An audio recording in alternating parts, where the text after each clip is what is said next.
Hi, welcome to SBRForum Videos. I'm Peter Loshak. We are previewing UFC 161 right now here at SBRForum Videos with returning guest Nick Kalikas from MMA Oddsbreaker, and we are joined once again by also a returning guest, Luca Fury, also from MMA Oddsbreaker. Luca Fury, thanks for being here with us.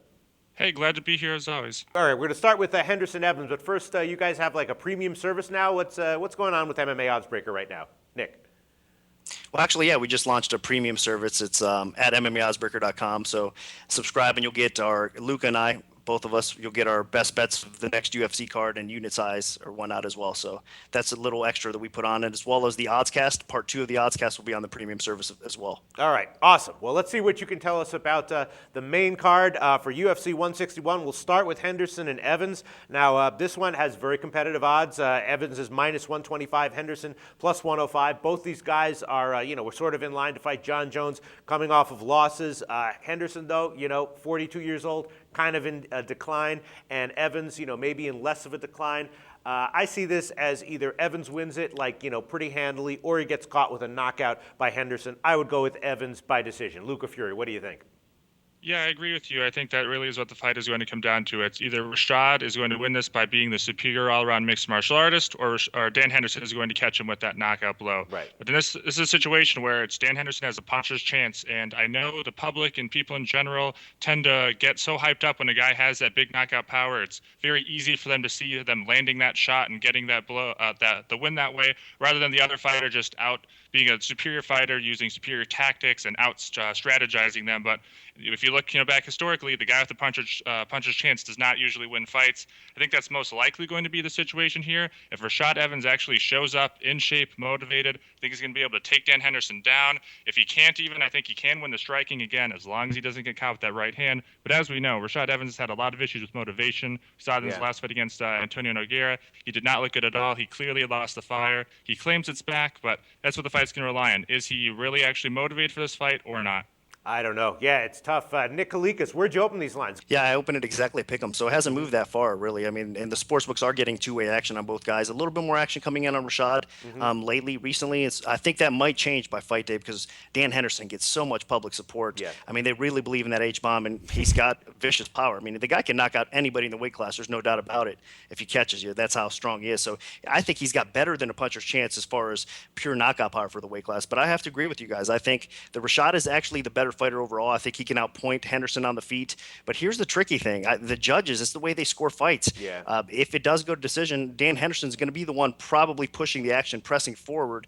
And Rashad's going to be using his footwork, moving around, circling around the octagon, probably picking Dan apart if he doesn't get caught by that bomb. So the judges could still award the fight to Henderson a little bit. That's the scary thing. That's why you're seeing the odds a little bit closer. So not only does Henderson have that puncher's chance, but the fact of him pushing forward could make, I guess, the ignorant judges maybe score it that way as well.